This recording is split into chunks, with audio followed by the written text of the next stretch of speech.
Hello friends, this is villain and you are watching villain's intelligence program. എല്ലാവർക്കും നമ്മുടെ പുതിയൊരു ക്ലാസ്സിലേക്ക് സ്വാഗതം. അപ്പോൾ നമ്മൾ ഇന്ന് വന്നിരിക്കുന്നത് പുതിയ ന്യൂ SCRT സീരീസ് നമ്മൾ നടത്തിക്കൊണ്ടിരിക്കുകയാണ്. അതിൽ ബയോളജിയിലെ 9ാം ക്ലാസ്സിലെ 3ാമത്തെ ചാപ്റ്റർ. എന്താ ചാപ്റ്ററിൻ്റെ പേര്? ശ്വസനവും വിസർജനവും എന്ന് പറയുന്ന ചാപ്റ്ററാണ് നമ്മൾ ഇന്ന് എടുക്കാൻ പോകുന്നത്. അപ്പോൾ നമ്മൾ എന്ത് ചെയ്യാണ്, ഈ ചാപ്റ്റർ നിങ്ങൾക്ക് വളരെ സിമ്പിളായിട്ട് ചോദ്യോത്തര രൂപത്തിലാണ് കേട്ടോ തരുന്നത്. അപ്പോൾ എന്ത് ചെയ്യുക, നിങ്ങൾ വീഡിയോ അവസാനം വരെ കാണുക. വീഡിയോ ഇഷ്ടപ്പെട്ടെങ്കിൽ വീഡിയോ ലൈക്ക് ചെയ്യാൻ മറക്കരുത്. ചാനലൊന്ന് ഹൈപ്പ് ചെയ്യുക. സബ്സ്ക്രൈബ് ചെയ്യാതെ ആരെങ്കിലും കാണുന്നുണ്ടെങ്കിൽ ചാനൽ സബ്സ്ക്രൈബ് ചെയ്ത് വയ്ക്കുക. നിങ്ങളിലേക്ക് ഇതുപോലെ പുതിയ ക്ലാസ്സുകൾ വന്നുകൊണ്ടേയിരിക്കും. അപ്പോൾ നമുക്ക് എന്ത് ചെയ്യാം, നേരെ വീഡിയോയിലേക്ക് കിടക്കാം. New SCRT biology standard 9 biology chapter 3 ശ്വസനവും വിസർജനവും. ഓക്കെ, നമുക്ക് ആദ്യത്തെ ചോദ്യത്തിലേക്ക് പോകാം. ജീവികളിൽ ശ്വസന പ്രക്രിയ ലളിതമായി വിശദീകരിക്കുന്നതിൽ വിജയിച്ച ശാസ്ത്രജ്ഞനാര്? അപ്പോൾ ഒന്നാമത്തെ ചോദ്യം ക്ലിയർ ആണ്.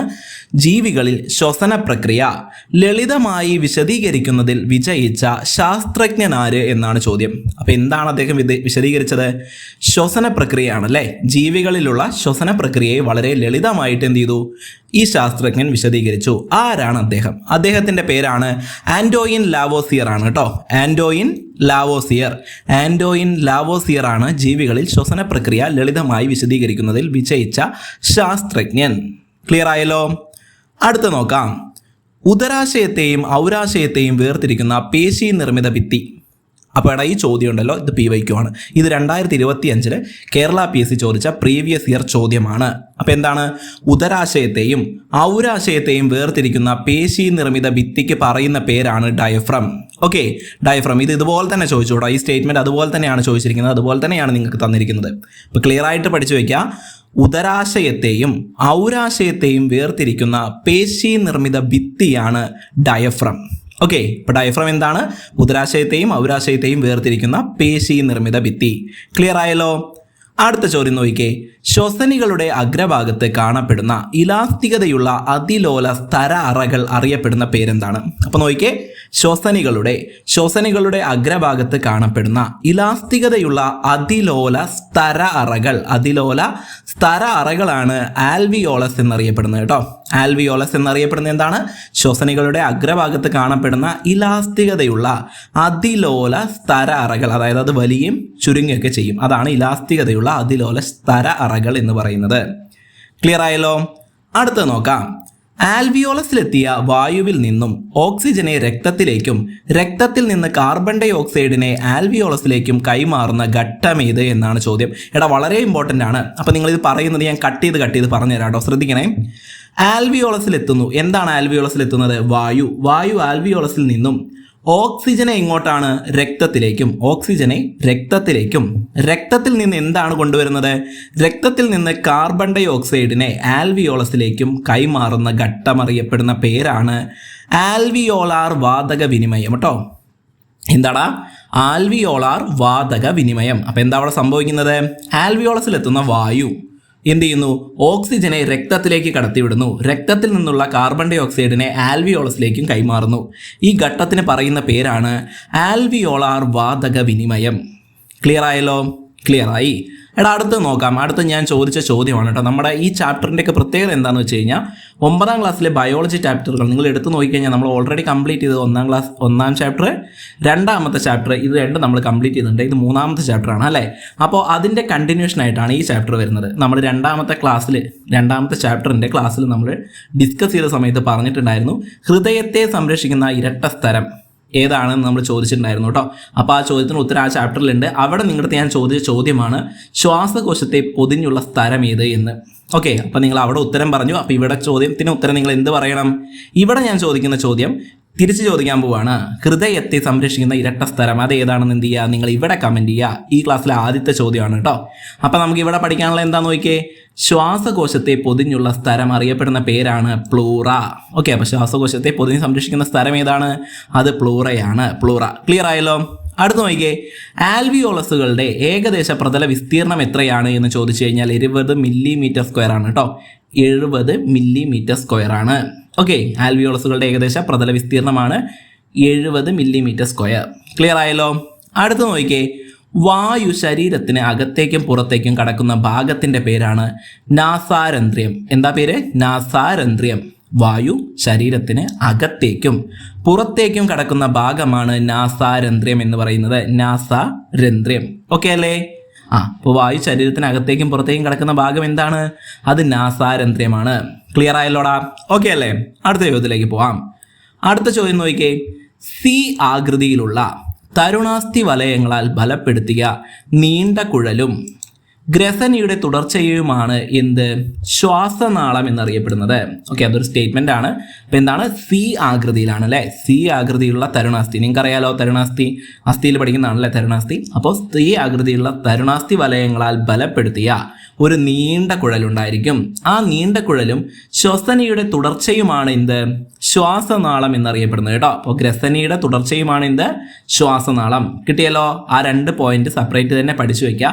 സി ആകൃതിയുള്ള തരുണാസ്ഥി വലയങ്ങളാൽ ബലപ്പെടുത്തിയ നീണ്ട കുഴലും ഗ്രസനിയുടെ തുടർച്ചയുമാണ് ശ്വാസനാളം. കിട്ടിയല്ലോ? അടുത്ത നോക്കിക്കേടാ.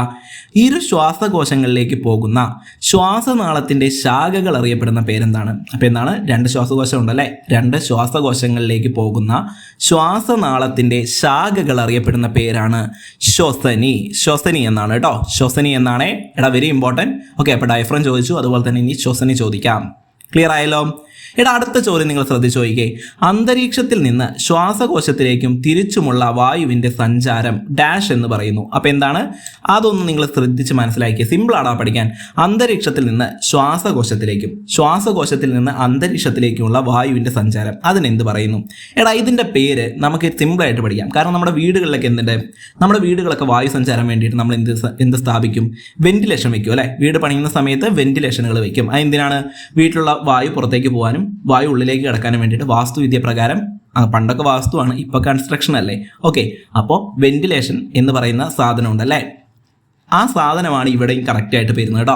ആ പേര് നിങ്ങൾ നോക്കിക്കേ, വെന്റിലേഷൻ എന്ന് തന്നെയാണ്. അപ്പം എന്താ സംഭവിക്കുന്നത്? അന്തരീക്ഷത്തിൽ നിന്ന് ശ്വാസകോശത്തിലേക്കും തിരിച്ചുമുള്ള വായുവിൻ്റെ സഞ്ചാരം വെന്റിലേഷൻ എന്നാണ് അറിയപ്പെടുന്നത്. വെന്റിലേഷൻ കേട്ടോ, വെന്റിലേഷൻ ആണേ. അപ്പം നിങ്ങൾക്ക് അത് മാറിപ്പോവില്ല, സിമ്പിളായിട്ട് കിട്ടി. അടുത്ത് നോക്കാലോ. അടുത്ത് നോക്കിക്കേ, ഉച്ഛ്വാസം എന്നാൽ എന്ത്? ഉച്ഛ്വാസം എന്നാൽ എന്ത് എന്നാണ് ചോദിക്കുന്നത്. അപ്പോൾ ഉച്ഛ്വാസത്തെ കുറിച്ചൊരു 4 പോയിന്റ്, അതൊരു പാരഗ്രാഫായിട്ടാണ് തന്നിരിക്കുന്ന ടെക്സ്റ്റ് ബുക്കിൽ. നിങ്ങൾക്ക് സിമ്പിളായിട്ട് ഞാൻ പറഞ്ഞുതരാം. ഓക്കെ, 4 പോയിന്റ് നിങ്ങൾക്ക് കറക്റ്റായിട്ട് കിട്ടും. അപ്പോൾ ഇതിങ്ങനെയാണ് തരിക. ഓക്കെ, സ്റ്റേറ്റ്മെന്റ് ഉച്ഛ്വാസത്തെക്കുറിച്ച് ശരിയായ പ്രസ്താവനകൾ തിരഞ്ഞെടുക്കുക എന്നായിരിക്കും ചോദ്യം, അല്ലെങ്കിൽ ശരിയല്ലാത്തത് തിരഞ്ഞെടുക്കുക എന്നായിരിക്കും. അപ്പോൾ വളരെ സിമ്പിളായിട്ട് ഉച്ഛ്വാസം എന്താണ്, നിശ്വാസം എന്താണെന്ന് ഞാൻ ക്ലിയർ ആക്കി തരാം. സിമ്പിളായിട്ട് അങ്ങ് പഠിച്ചു വെച്ചേ. ഇതാ നോക്കിക്കേ, ഇന്റർകോസ്റ്റൽ പേശികളും ഡയഫ്രവും സങ്കോചിക്കുന്നു. അപ്പോൾ ഇവിടെ എന്താ സംഭവിക്കുന്നത്? ഡയഫ്രം സങ്കോചിക്കുകയാണ്. ശ്രദ്ധിക്കണം കേട്ടോ. ഇതാണ് ഒന്നാമത്തെ പോയിന്റ്. ഇന്റർകോസ്റ്റൽ പേശികളും ഡയഫ്രവും എന്ത് ചെയ്യുന്നു? സങ്കോചിക്കുന്നു.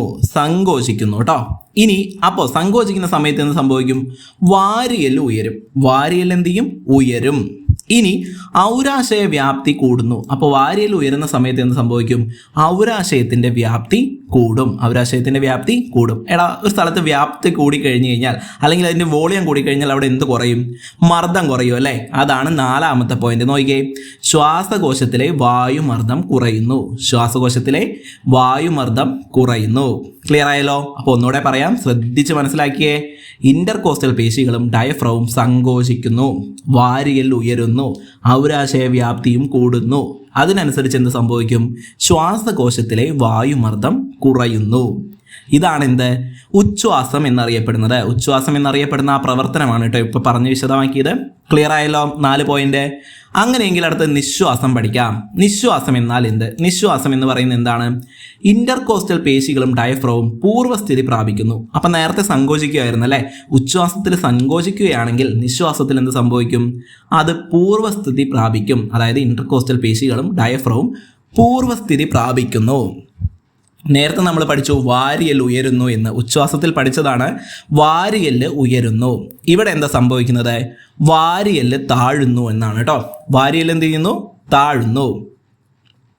ഇനി അടുത്ത് നോക്കിയേ, ഔരാശയത്തിന്റെ വ്യാപ്തി എന്ത് സംഭവിക്കും? അവിടെ കൂടുന്നു എന്ന് പഠിച്ചു. സോ ഇവിടെ എന്താണ്? അതിന്റെ നേരെ ഓപ്പോസിറ്റ്, വ്യാപ്തി കുറയുന്നു. ഔരാശയത്തിന്റെ വ്യാപ്തി കുറയുന്നു. അടുത്ത പോയിന്റ് നോക്കിയേ, ശ്വാസകോശത്തിലെ വായുമർദ്ദം കൂടുന്നു. അവിടെ എന്തായിരുന്നു? കുറയുന്നു എന്നാണ് അല്ലേ? അപ്പം നമ്മൾ അവിടെ പഠിക്കാൻ എങ്ങനെ പഠിച്ചത്? ഔരാശയത്തിന്റെ വ്യാപ്തി കൂടുമ്പോൾ ഒരുപാട് സ്ഥലം വരികയാണല്ലേ? അപ്പോൾ അവിടെ എന്ത് സംഭവിക്കും? വായുമർദ്ദം കുറയും. വ്യാപ്തി കുറയുന്നു എന്ന് പറയുമ്പോൾ കൺജസ്റ്റഡ് ആവുകയാണ്, ചുരുങ്ങുവാണ്. അപ്പോൾ ചുരുങ്ങുന്ന സമയത്ത് അവിടെ എന്ത് സംഭവിക്കും? മർദ്ദം കൂടും അല്ലേ? വായുമർദ്ദം കൂടുന്നു. ഇനി നിങ്ങൾക്ക് ഞാനിത് ക്ലിയർ ആയിട്ട് ഒരൊറ്റ ഓർഡറിൽ വായിച്ചു തരാം. നോക്കിയേ, നിശ്വാസം എന്നാൽ എന്ത്? ഇന്റർകോസ്റ്റൽ പേശികളും ഡയഫ്രവും പൂർവ്വസ്ഥിതി പ്രാപിക്കുന്നു, വാരിയെല്ല് താഴുന്നു, ഔരാശയത്തിന്റെ വ്യാപ്തി കുറയുന്നു, അതുമൂലം എന്ത് സംഭവിക്കുന്നു? ശ്വാസകോശത്തിലെ വായുമർദ്ദം കൂടുന്നു. കിട്ടിയല്ലോ. അപ്പോൾ ഉച്ഛ്വാസം നിങ്ങൾക്ക് ക്ലിയറായി, നിശ്വാസവും നിങ്ങൾക്ക് ക്ലിയറായി. എടാ മക്കളെ ഓക്കെ അല്ലേ? സെറ്റ് അല്ലേ? ഓക്കെ. അപ്പോൾ ഇതുവരെ ലൈക്ക് അടിക്കാത്ത ആരെങ്കിലും വീഡിയോ കാണുന്നുണ്ടെങ്കിൽ ലൈക്ക് അടിക്കാൻ മറക്കരുത് മക്കളെ. ലൈക്ക് അടിക്കുക. അതുപോലെ തന്നെ ചാനൽ സബ്സ്ക്രൈബ് ചെയ്യാതെ ആരെങ്കിലും കാണുന്നുണ്ടെങ്കിൽ ഇപ്പം തന്നെ സബ്സ്ക്രൈബ് ചെയ്ത് വെക്കുക. അടുത്ത ചോദ്യത്തിലേക്ക് പോവാം. അടുത്ത് നോക്കിക്കേ. അടുത്ത് ഞാൻ നിങ്ങൾക്ക് പറഞ്ഞുതരാൻ പോകുന്നത് ആൽവിയോളസ് എന്താണെന്നാണ് കേട്ടോ. അപ്പോൾ ആൽവിയോളസ് എന്താണ്, അതിൻ്റെ ധർമ്മം എന്താണെന്ന് 2 പോയിന്റ് സിമ്പിളായിട്ട് പറഞ്ഞുതരാം. നോക്കിക്കേ. ആൽവിയോളസിൻ്റെ ഭിത്തിയും രക്തലോമികയുടെ ഭിത്തിയും ഒറ്റ നിര കോശങ്ങളാൽ നിർമ്മിതമാണ്. അപ്പോൾ എന്താണ് അതിൻ്റെ പ്രത്യേകത?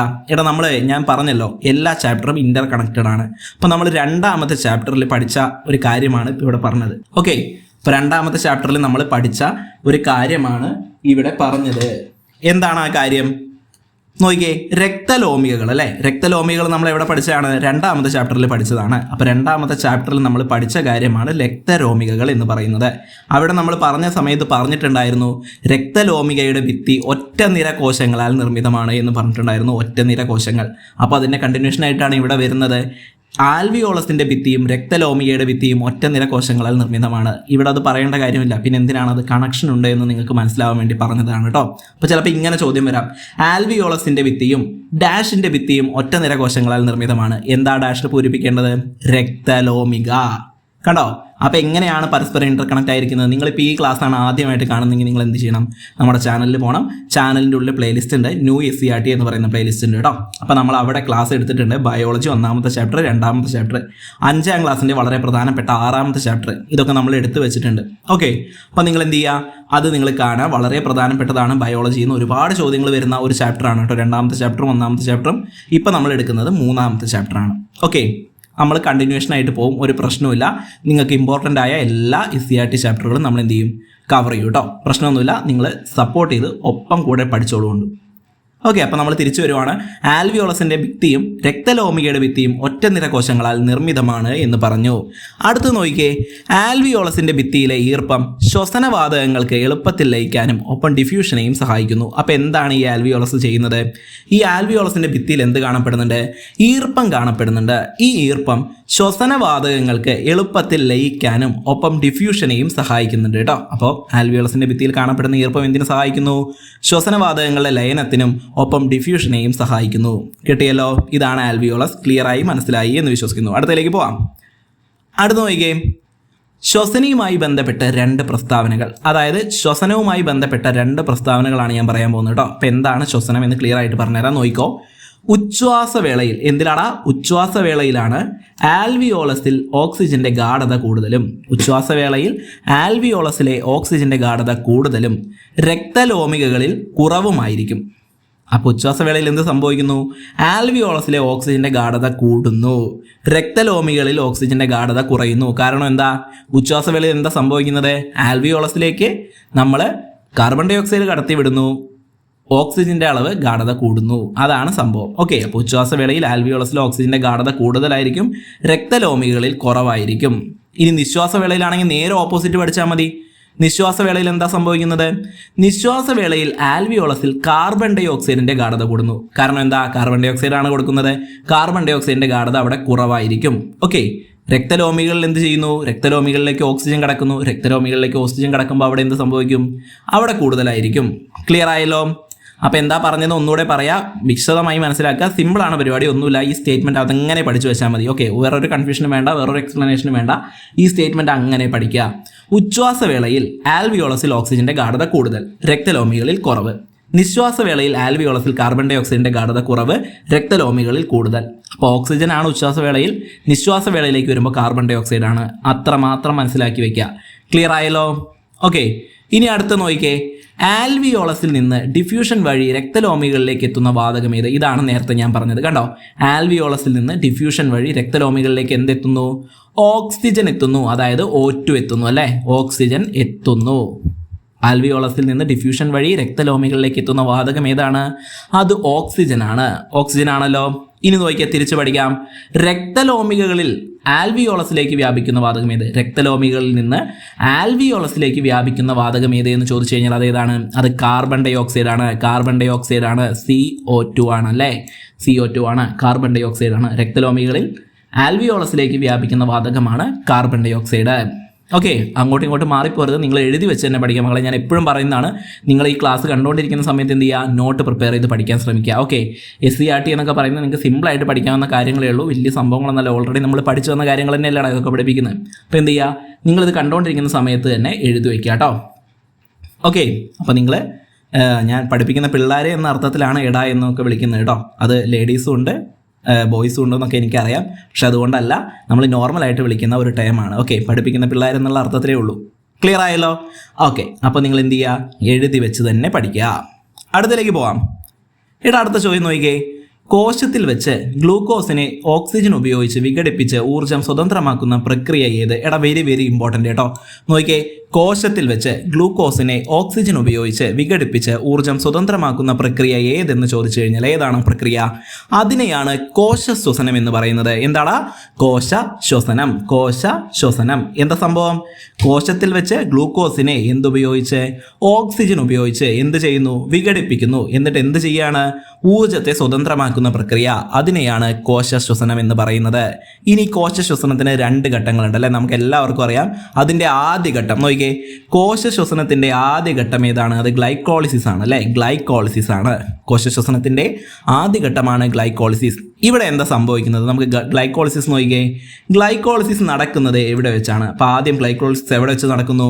അത് കോശദ്രവ്യത്തിൽ വെച്ച് നടക്കുന്നു. അപ്പോൾ ഗ്ലൈക്കോളിസിസ് നടക്കുന്നത് എവിടെയാണ് എന്ന് ചോദിച്ചു കഴിഞ്ഞാൽ അത് എവിടെയാണ്? അത് കോശദ്രവ്യത്തിലാണ് കേട്ടോ. കോശദ്രവ്യത്തിലാണ്. ഓക്കെ, ഇനി എന്താണ് ഗ്ലൈക്കോളിസിസ്? നമുക്ക് നോക്കാം. ഒന്നാമത്തെ ഘട്ടമായ ഗ്ലൈക്കോളിസിസ് സിമ്പിളായിട്ട് ഞാൻ നിങ്ങൾക്ക് തന്നിട്ടുണ്ട്. ഏറ്റവും കൂടുതൽ റിപ്പീറ്റഡ് ചോദിച്ച കാര്യമാണ് കോശ ശ്വസനത്തിൻ്റെ ഓക്സിജൻ ആവശ്യമില്ലാത്ത ഘട്ടം ഏതാണ് എന്ന്. ഓക്സിജൻ ആവശ്യമില്ലാത്ത ഘട്ടം ഏതാണ്? അത് ഒന്നാമത്തെ ഘട്ടമായ ഗ്ലൈക്കോളിസിസ് ആണ്. ഇവിടെ എന്താവശ്യമില്ലാതെ നിങ്ങൾക്ക് ഒന്നാമത്തെ പോയിന്റ് ആയിട്ട് ഞാൻ തന്നിരിക്കുന്നു. ഓക്സിജൻ ആവശ്യമില്ല. കിട്ടിയല്ലോ? അപ്പോൾ ഗ്ലൈക്കോളിസിസ് എന്താവശ്യമില്ലടാ? ഓക്സിജൻ ആവശ്യമില്ല. കൺഫ്യൂഷൻ വേണ്ട. ഗ്ലൈക്കോളിസിസും ക്രെബ്സ് സൈക്കിളും എന്താണെന്ന് ഡീറ്റെയിൽ ആയിട്ട് പറഞ്ഞുതരാം. സിമ്പിളായിട്ട് നിങ്ങൾക്ക് പഠിക്കാം. വെറും പോയിന്റ് 2-3 പോയിന്റ് വെച്ച് നിങ്ങൾക്ക് സിമ്പിളായിട്ട് പഠിക്കാം. നോക്കിയേ, ഇപ്പോൾ ഗ്ലൈക്കോളിസിസ് എന്ന് പറയുന്ന ഫസ്റ്റ് പഠിക്കേണ്ട കാര്യം ഓക്സിജൻ ആവശ്യമില്ല. ഇനി എന്താ അവിടെ നടക്കുന്ന പ്രോസസ്സ്? അവിടെ എന്ത് നടക്കുന്നു എന്ന് ചോദിച്ചു കഴിഞ്ഞാൽ അവിടെ ഗ്ലൂക്കോസിനെ പൈറൂവിക് ആസിഡാക്കി മാറ്റുന്നു. എന്താണ്? ഗ്ലൂക്കോസിനെ പൈറൂവിക് ആസിഡാക്കി മാറ്റുന്നത് എവിടെ വെച്ചാണ്? ഗ്ലൈക്കോളിസിസ് വെച്ചിട്ടാണ്.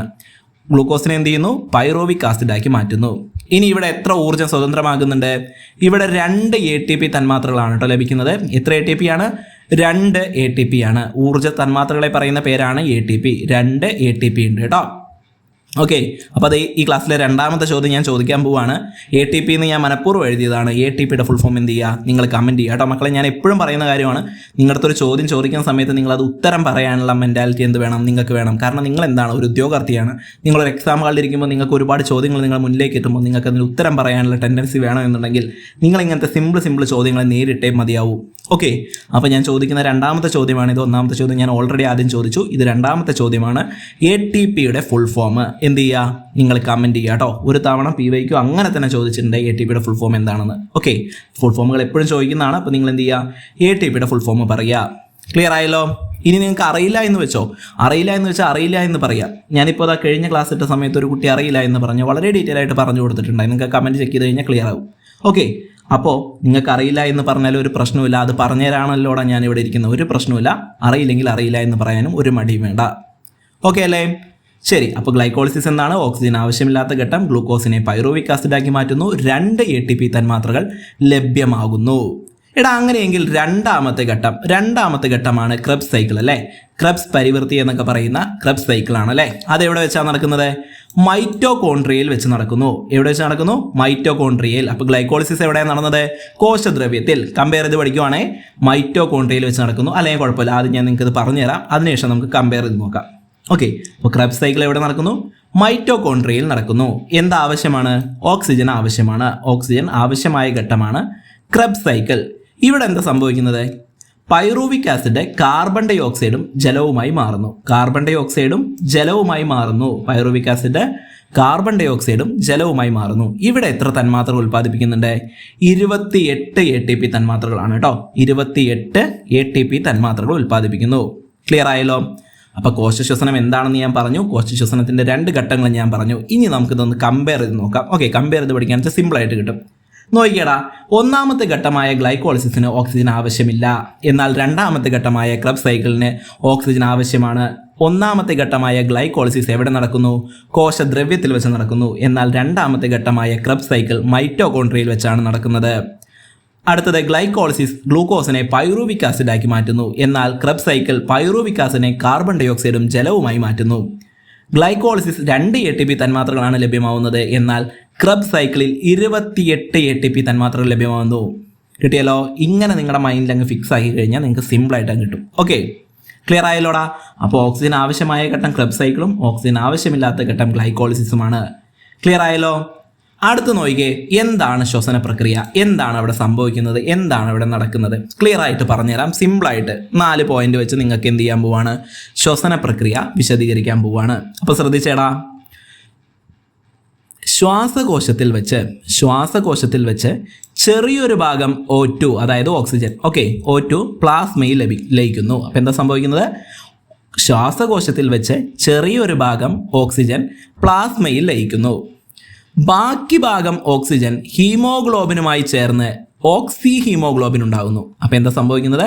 ബാക്കി ഭാഗം ഓക്സിജൻ ഹീമോഗ്ലോബിനുമായി ചേർന്ന് ഓക്സി ഹീമോഗ്ലോബിൻ ഉണ്ടാകുന്നു. ഓക്സി ഹീമോഗ്ലോബിനാണ് ഓക്സി ഹീമോഗ്ലോബിൻ.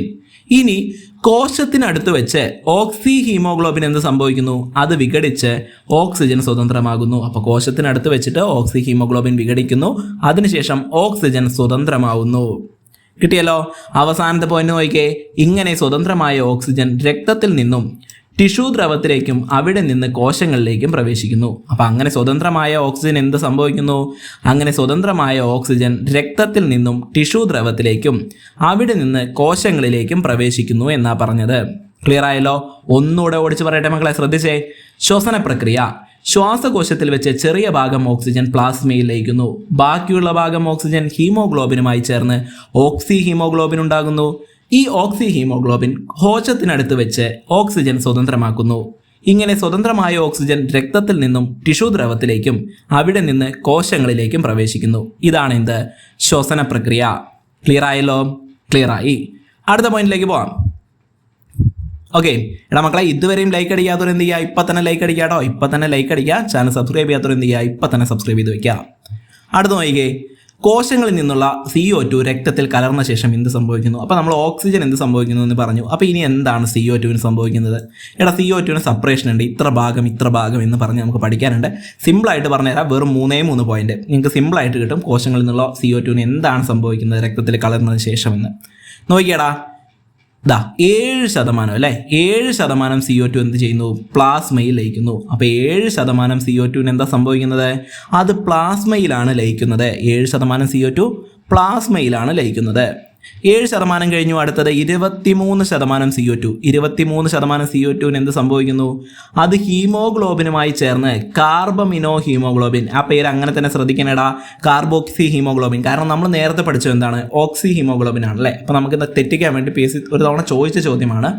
കാർബോക്സി ഹീമോഗ്ലോബിൻ എന്ന് വരും. കാർബോക്സി ഹീമോഗ്ലോബിൻ ആണോ? അല്ല, കാർബമിനോ ഹീമോഗ്ലോബിൻ ആണ് കേട്ടോ. പേര് ശ്രദ്ധിക്കണേ, കാർബമിനോ ഹീമോഗ്ലോബിൻ ആണ്. എത്ര ശതമാനം CO2 ആണ്? 23% CO2.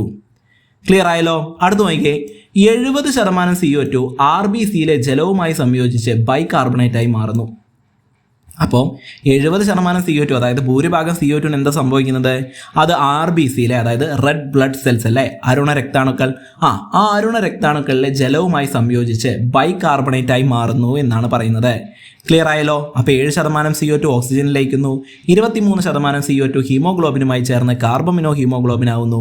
70% CO2 RBCയിലെ ജലവുമായി സംയോജിച്ച് ബൈകാർബണേറ്റായി മാറുന്നു. ക്ലിയർ ആയി? അപ്പം തന്നെ 100% ആയി അല്ലേ? ആയി. അടുത്ത് നോക്കിക്കേ, ഈ ശ്വസന പ്രക്രിയയിൽ ആൽവിയോളാർ രക്തലോമികളിൽ വെച്ച് കാർബമിനോ ഹീമോഗ്ലോബിനും ബൈകാർബണേറ്റും വിഘടിച്ച് ഡാഷ് പ്ലാസ്മയിലെത്തുന്നു. അപ്പോൾ വളരെ സിമ്പിളായിട്ട് നമുക്ക് മനസ്സിലാവേണ്ട കാര്യം എന്താണ്? ശ്വസന പ്രക്രിയയിൽ ആൽവിയോളാർ രക്തലോമികളിൽ വെച്ച് കാർബമിനോ ഹീമോഗ്ലോബിനും ബൈകാർബണേറ്റും എന്ത് ചെയ്യുന്നു? വിഘടിക്കുന്നു. അതിനുശേഷം ഡാഷ് പ്ലാസ്മയിൽ എത്തുന്നു എന്നാണ് പറയുന്നത്. എന്താ പ്ലാസ്മയിൽ എത്തുക? കാർബമിനോ ഹീമോഗ്ലോബിനും ബൈകാർബണേറ്റും എന്ത് വിഘടിച്ചുണ്ടായതാണ്? എന്ത് സംയോജിച്ചുണ്ടായതാണ്? കാർബൺ ഡൈ ഓക്സൈഡ് അല്ലേ? അപ്പോൾ അത് വിഘടിക്കുന്ന സമയത്തും എന്തായിരിക്കും? കാർബൺ ഡൈ ഓക്സൈഡ് ആയിരിക്കും ഉണ്ടായിരിക്കുക. അപ്പോൾ CO2 ആണ് കേട്ടോ. ഉത്തരം എന്താണ്? CO2 ആണ്. ക്ലിയർ ആയല്ലോ? അടുത്ത് നോക്കിക്കേ, കോശ ശ്വസനത്തിന്റെ ഭാഗമായി ഉണ്ടാകുന്ന ഡാഷ് തന്മാത്രകളാണ് ശാരീരിക പ്രവർത്തനങ്ങൾക്ക് ആവശ്യമായ ഊർജ്ജ സ്രോതസ്. അതിൻ്റെ പേരെന്താണ്? അതിൻ്റെ പേരാണ് ATP. അപ്പോൾ എന്താണ് ATPയുടെ ഡെഫിനിഷനാണ് കേട്ടോ പറഞ്ഞത്. കോശ ശ്വസനത്തിന്റെ ഭാഗമായി ഉണ്ടാകുന്ന ഡാഷ് തന്മാത്രകളാണ് ശാരീരിക പ്രവർത്തനങ്ങൾക്ക് ആവശ്യമായ ഊർജ്ജ സ്രോതസ്. ഓക്കെ, അപ്പോൾ നമ്മൾ ഓരോ കാര്യങ്ങൾ ചെയ്യുമ്പോൾ നമുക്ക് കിട്ടുന്ന ഊർജ്ജം എവിടെ നിന്നാണ് കിട്ടുന്നത്? ATP എന്നാണല്ലേ? അതാണ് പറയുന്നത് കേട്ടോ. ഇനി നോക്കിക്കേ, കോശ ശ്വസനത്തിലെ 2ാം ഘട്ടത്തിലെ രാസപ്രവർത്തനങ്ങൾ കണ്ടെത്തിയ ശാസ്ത്രജ്ഞനാരെയാണ്? Very important. കോശ ശ്വസനത്തിലെ 2ാം ഘട്ടം എന്തായിരുന്നു? 2ാം ഘട്ടം ക്രബ്സ് സൈക്കിൾ അല്ലേ? ക്രബ്സ് സൈക്കിൾ എന്നായിരുന്നു 2ാം ഘട്ടത്തിൻ്റെ പേര്. അങ്ങനെയെങ്കിൽ ആ 2ാം ഘട്ടത്തിലെ രാസപ്രവർത്തനങ്ങൾ കണ്ടെത്തിയ ശാസ്ത്രജ്ഞൻ്റെ പേരും എന്ത് തന്നെയാടാ? അത് തന്നെയാണ്. അദ്ദേഹത്തിന് ശേഷമാണ് അവിടെ നെയിം ചെയ്തത് ക്രബ്സ് സൈക്കിൾ എന്ന്. അദ്ദേഹത്തിൻ്റെ പേരാണ് ഹാൻസ് അഡോൾഫ് ക്രബ്സ് എന്നാണ് കേട്ടോ. എന്താ പേര്? Hans Adolf Krebs.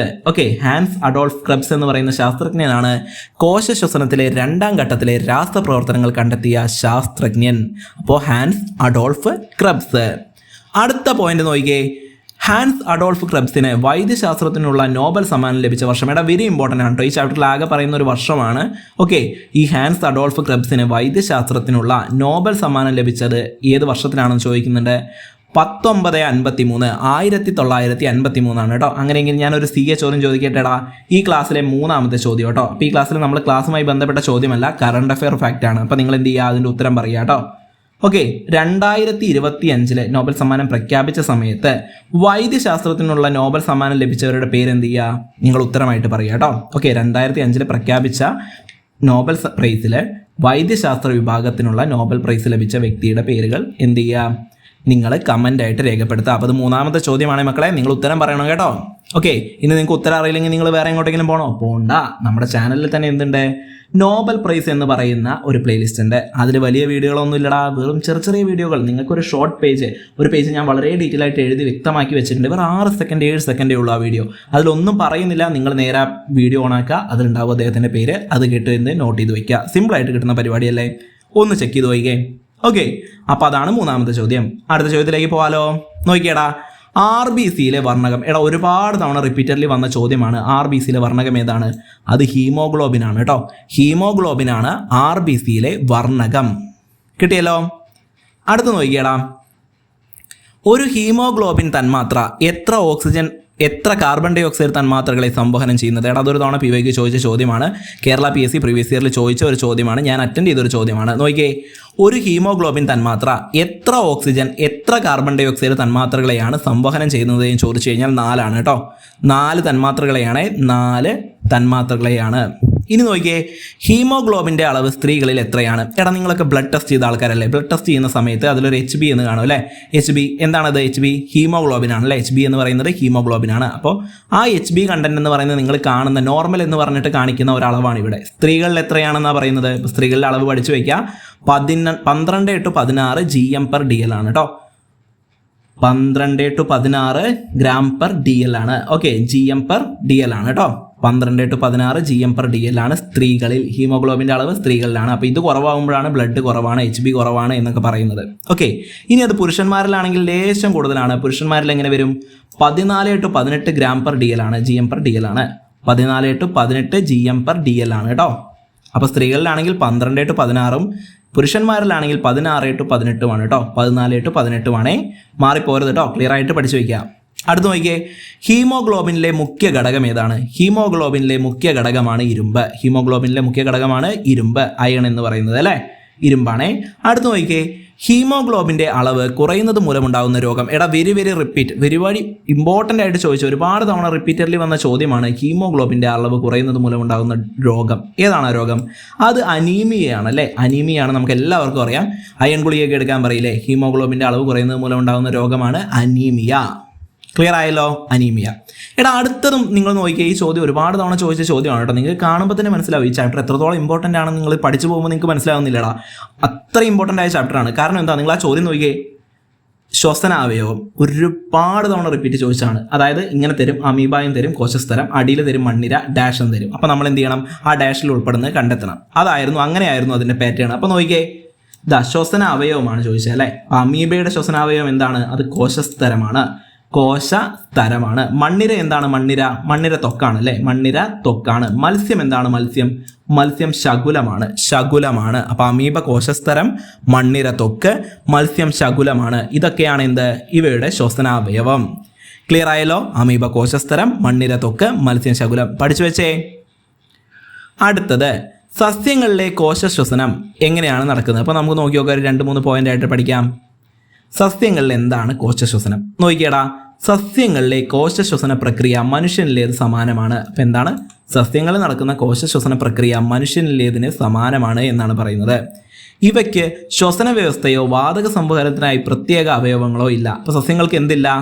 സസ്യങ്ങൾക്ക് ശ്വസന വ്യവസ്ഥയോ വാതക സംവഹനത്തിനോ ആയിട്ടുള്ള പ്രത്യേക അവയവങ്ങളൊന്നുമില്ല. നമുക്ക് എന്തുണ്ട്? നമുക്ക് ലങ്സ് ഉണ്ട് അല്ലേ, നമുക്ക് ശ്വാസകോശമുണ്ട്. പക്ഷെ അതുപോലെ സസ്യങ്ങൾക്ക് ഇല്ല എന്നാണ് പറയുന്നത്. ഇല്ല എന്നാണ് കേട്ടോ. അപ്പോൾ നിങ്ങൾ ശ്രദ്ധിക്കണം, ഇല്ല എന്ന് തന്നെയാണ്. ഉണ്ട് എന്നായിരിക്കും ചിലപ്പോൾ സ്റ്റേറ്റ്മെൻറ്റ് തരാം. അപ്പോൾ നിങ്ങൾ മനസ്സിലാക്കി വെക്കേണ്ടത് ഇല്ല എന്നാണ് പറയുന്നത്. അടുത്ത് നോക്കിയേ, ഇല, കാണ്ഡം, വേര് എന്നിവിടങ്ങളിൽ വാതക വിനിമയത്തിന് പ്രത്യേക സംവിധാനങ്ങളുണ്ട്. അപ്പോൾ എവിടെയുണ്ട്? ഇലകളിലും കാണ്ഡത്തിലും വേരിലും, ഇല, കാണ്ഡം, വേര് എന്നിവിടയിലെ വാതക വിനിമയത്തിന് പ്രത്യേക സംവിധാനങ്ങളാണ് ഉണ്ടാക്കിയിരിക്കുന്നത്. ക്ലിയർ ആയല്ലോ? ഇത് വളരെ സിമ്പിളാണ് കേട്ടോ, സിമ്പിളായിട്ട് പഠിക്കാം. ഇനി നോക്കിയേ, ഇലകളിലും ഇളം കാണ്ഡങ്ങളിലും, ഇളം എന്നുള്ളത് ശ്രദ്ധിക്കണേ, ഇളം കാണ്ഡങ്ങളിലും ചെറിയ സുഷിരങ്ങൾ അറിയപ്പെടുന്ന പേരാണ് സ്റ്റോമാറ്റ എന്നറിയപ്പെടുന്ന ഏതാണ്? ഇലകളിലും ഇളം കാണ്ഡങ്ങളിലുമുള്ള ചെറിയ സുഷിരങ്ങളാണ് കേട്ടോ. അപ്പോൾ ഇലയും ഇളം കാണ്ഡങ്ങളിലും കാണപ്പെടുന്ന ചെറിയ സുഷിരങ്ങളെ പറയുന്ന പേരാണ് സ്റ്റോമാറ്റ. ക്ലിയർ ആയല്ലോ? സ്റ്റോമാറ്റയാണേ അങ്ങോട്ടും ഇങ്ങോട്ടും മാറിപ്പോരുത്, വളരെ സിമ്പിളായിട്ട് പഠിക്കാവുന്നേ ഉള്ളൂ. ഓക്കെ, അടുത്ത് നോക്കിയേടാ, കട്ടി കൂടിയ കാണ്ഡത്തിൻ്റെയും വേരിൻ്റെയും ഉപരിതലത്തിലുള്ള ചെറു സുഷിരങ്ങൾ. അപ്പം നേരത്തെ നമ്മൾ പഠിച്ചെന്തായിരുന്നു? ഇലയും ഇളം കാണ്ഡങ്ങളും. ഞാൻ പറഞ്ഞ അവിടെ ഇളം എന്ന് പറയുന്ന വേർഡ് നിങ്ങൾ നോട്ട് ചെയ്ത് വെക്കണമെന്ന്. കാരണം എന്താ? അടുത്തത് വേറെ വരുന്നുണ്ടാ. നോക്കിയേ, കട്ടി കൂടിയ കാണ്ഡം. അപ്പോൾ ഇളം കാണ്ഡം അല്ലെങ്കിൽ കട്ടി കൂടിയ കാണ്ഡമാണെങ്കിൽ ഏത്? അത് വേറെയാണ്. ഇളം കാണ്ഡമാണെങ്കിൽ അത് സ്റ്റൊമാറ്റയാണ്. കട്ടി കൂടിയ കാണ്ഡവും വേരിൻ്റെയും ഉപരിതലത്തിലുള്ള ചെറിയ സുഷിരങ്ങളുടെ പേരാണ് ലെൻറ്റിസെൽ എന്ന് കേട്ടോ. ലെൻറ്റിസെൽ. അപ്പോൾ അങ്ങോട്ടും ഇങ്ങോട്ട് മാറിപ്പോവാം, കൺഫ്യൂസിങ് ഫാക്ടർ ആണ് അല്ലേ. ലെൻറ്റിസെൽ. ഓക്കെ, അപ്പോൾ നമ്മൾ കൺഫ്യൂസിങ് ഫാക്ടറിൻ്റെ ക്ലാസ്സസ് എടുത്തിട്ടുണ്ട്. അപ്പോൾ ക്ലാസ് കാണാത്തവരെന്ത് ചെയ്യുക? മോസ്റ്റ് റിപ്പീറ്റഡ് PYQ എന്ന് പറയുന്ന ഒരു പ്ലേലിസ്റ്റ് നമുക്കുണ്ട്. അപ്പോൾ അതിൽ നിങ്ങൾക്ക് നോക്കിക്കഴിഞ്ഞാൽ ആ ക്ലാസ് കാണാൻ പറ്റും കേട്ടോ. അപ്പോൾ വളരെ പ്രധാനപ്പെട്ട കൺഫ്യൂസിങ് ഫാക്ടർ നിങ്ങൾക്ക് കണ്ടു കഴിഞ്ഞ് കഴിഞ്ഞാൽ അത്രയും കൺഫ്യൂഷൻ അടിക്കുന്ന ഫാക്റ്റുകളാണ് നമ്മൾ ആ ക്ലാസ്സിൽ കൊണ്ടുവന്നിരിക്കുന്നത്. ക്ലാസ് കാണാത്തവർ എന്ത് ചെയ്യുക? ക്ലാസ് ഒന്ന് ചെക്ക് ചെയ്യുക. നിങ്ങൾ എപ്പോഴും നമ്മുടെ ചാനൽ ഒന്ന് വിസിറ്റ് ചെയ്യുക. ചാനലിലെ പ്ലേലിസ്റ്റുകളൊക്കെ ഒന്ന് ചെക്ക് ചെയ്യുക കേട്ടോ. പ്ലേലിസ്റ്റുകൾ ഒരുപാട് വീഡിയോസ് നമ്മൾ അപ്ലോഡ് ചെയ്തിട്ടുണ്ട്. നല്ല വീഡിയോകളുണ്ട്. ഡിഗ്രി ലെവലൊക്കെ പ്രിപ്പയർ ചെയ്യുന്ന ആൾക്കാർ നമ്മുടെ ഡിഗ്രി ലെവൽ PYQൻ്റെ പ്ലേലിസ്റ്റ് കാണാൻ മറക്കരുതേ. അതിൽ അടിപൊളി ക്ലാസ്സുകളുണ്ട്. ഇപ്പോൾ നമ്മൾ റീസെൻ്റ്ലി ലാസ്റ്റ് അപ്ലോഡ് ചെയ്ത ക്ലാസ് പോലും ഡിഗ്രി ലെവൽ PYQൻ്റെ ക്ലാസ്സാണ്. ആ ക്ലാസ് കാണാത്തവർ എന്ത് ചെയ്യുക? ആ ക്ലാസ് കാണുക. ഓക്കെ, അടുത്ത് നോക്കിയേ, സ്റ്റൊമാറ്റോയ്ക്ക് രാത്രിയും പകലും എന്ത് സംഭവിക്കുന്നു? എടാ, വെരി ഇമ്പോർട്ടൻ്റ് ആണ് കേട്ടോ. സ്റ്റൊമാറ്റോയ്ക്ക് എന്താ സംഭവിക്കുന്നത്? രാത്രിയും പകലും എന്ത് സംഭവിക്കുന്നു എന്നാണ്. അതായത് സ്റ്റൊമാറ്റോ പകൽ സമയങ്ങളിൽ എന്ത് ചെയ്യുന്നു? തുറന്നിരിക്കുന്നു. സ്റ്റൊമാറ്റോ എന്ത് ചെയ്യുന്നു? പകൽ സമയങ്ങളിൽ തുറന്നിരിക്കുന്നു. രാത്രിയിൽ എന്ത് ചെയ്യുന്നു? അടഞ്ഞിരിക്കുകയും ചെയ്യുന്നു. രാത്രിയിൽ എന്താ ചെയ്യുന്നത്? അടങ്ങിയിരിക്കുകയാണ്. അപ്പോൾ നിങ്ങൾ ആലോചിച്ചാൽ മതി, സ്റ്റൊമാറ്റോ എന്ത് ചെയ്യുകയാണ്? രാവിലെ സമയത്തൊക്കെ ഉണർന്നിരിക്കുകയാണ്. രാത്രിയാകുമ്പോൾ എന്ത് ചെയ്യും? സ്റ്റൊമാറ്റോ കടന്നുറങ്ങുമെന്ന് ആലോചിച്ചാൽ മതി. സിമ്പിളായിട്ട് കിട്ടിയില്ലേടാ? സ്റ്റൊമാറ്റോ പകൽ സമയം നമ്മളെ പോലെ തന്നെ നമ്മൾ മനുഷ്യന്മാരെന്ത് ചെയ്യുന്നു? സ്റ്റൊമാറ്റോ നമ്മളെ പോലെയാണെന്ന് വിചാരിക്കുക. മനുഷ്യന്മാരെന്ത് ചെയ്യുന്നു? രാവിലെ ഉണർന്നിരിക്കുന്നു, രാത്രി കടന്നുറങ്ങുന്നു. അതേപോലെ തന്നെ ചിന്തിച്ചാൽ മതി, സ്റ്റൊമാറ്റോ പകൽ സമയങ്ങളിൽ തുറന്നാണ് ഇരിക്കുന്നത്, രാത്രിയിൽ അത് അടഞ്ഞിരിക്കും. ക്ലിയർ ആയല്ലോ? അപ്പോൾ അത് ചോദ്യം ഇങ്ങനെ തന്നെ തന്നിട്ടുണ്ട് കേട്ടോ. അപ്പോൾ എടുത്ത് തന്നിട്ടുണ്ട്. അപ്പോൾ അതുകൊണ്ട് തന്നെയാണ് രാത്രിയും പകലും എന്ത് സംഭവിക്കുന്നു എന്ന് ചോദ്യമായിട്ട് ഇനി വരാം. ഓക്കെ, അതുകൊണ്ടാണ് നിങ്ങൾ മനസ്സിലാക്കി വയ്ക്കാൻ. നമ്മുടെ കാര്യം ഓർത്താൽ മതി. സ്റ്റൊമാറ്റോ പകൽ സമയത്ത് എന്ത് ചെയ്യുന്നു? തുറന്നിരിക്കുന്നു, രാത്രിയിൽ അടഞ്ഞിരിക്കുന്നു. ക്ലിയർ ആയല്ലോ?